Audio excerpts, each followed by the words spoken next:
दोस्तों बात करेंगे ईद उल अजहा की। ईद उल अजहा को लेकर इस वक्त सबसे ज्यादा चर्चा हो रही है, खासकर हमारे उत्तर प्रदेश में। उत्तर प्रदेश में ईद उल अजहा की कुछ ज्यादा ही चर्चा हो रही है और राजनीति भी सबसे ज्यादा उत्तर प्रदेश के अंदर ही हो रही है। हमने आप लोगों को कल बताया था कि योगी सरकार ने ईद उल अजहा को मनाने की गाइडलाइंस जारी कर दी हैं। इसके साथ साथ हमने आप लोगों को यह भी बताया था कि दारुल उलूम देवबंद की तरफ से एक मांग की गई थी योगी सरकार से कि भाई आप इतनी इजाजत दें कि मुसलमान जो है मस्जिद में जाकर सोशल डिस्टेंसिंग के साथ ईद उल अजहा की नमाज अदा कर सके। लेकिन कल जो गाइडलाइंस जारी की है योगी सरकार ने, उसमें इस बात से साफ इनकार कर दिया कि भाई कोई इजाजत आप लोगों को नहीं मिलेगी मस्जिद में जाकर ईद उल अजहा की नमाज अदा करने की। योगी सरकार ने अपनी गाइडलाइंस में साफ कर दिया। वहीं 5-10 लोग ईद उल अजहा की नमाज एक साथ पढ़ सकते हैं। इसके बाद उत्तर प्रदेश में समाजवादी पार्टी के एक सांसद हैं डॉक्टर शफीकुर रहमान वर्क।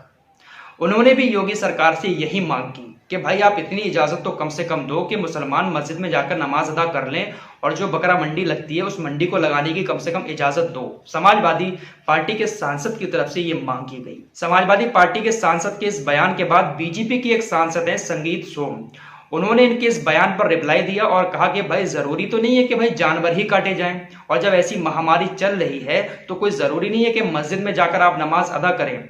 जानवरों की कुर्बानी की जगह आप साग सब्जी भी खा सकते हैं, कोई जरूरी नहीं है कि आप जानवर की ही कुर्बानी करें।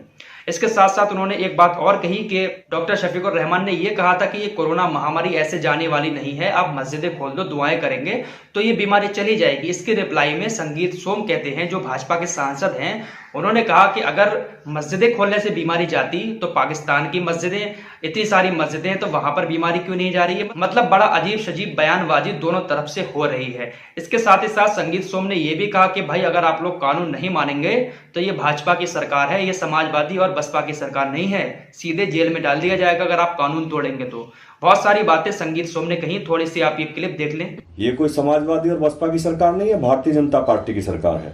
कानून के दायरे में रहना पड़ेगा, कानून के दायरे में नहीं रहेगा तो ईद जेल में बनेगी। जैसे आजम खान की जेल में बनी, उनकी भी जेल में बनेगी। उन्हें इस बात को ध्यान रखना चाहिए। तो ये किसने कह दिया है कि बकरीद पे बकरा काटेंगे? अरे साग आलू बना के भी त्योहार मनाया जा सकता है। इस कोरोना काल के संकट में जानवरों का काटना वैसे भी गलत है और जानवरों का मीट खाना गलत है। साग आलू खा के त्योहार बनाना चाहिए। तो सबसे पहले पाकिस्तान में भगा दें, वहां तो मंदिर ही नहीं बनने दे रहे हैं, तो वहां मस्जिद है, वहां क्यों नहीं कोरोना भाग रहा है। तो कुछ इस तरीके की राजनीति उत्तर प्रदेश के अंदर चल रही है। आप लोगों की क्या राय है? क्या ये दोनों सांसद आपस में इस तरीके से बयानबाजी कर रहे हैं? क्या ये ठीक है?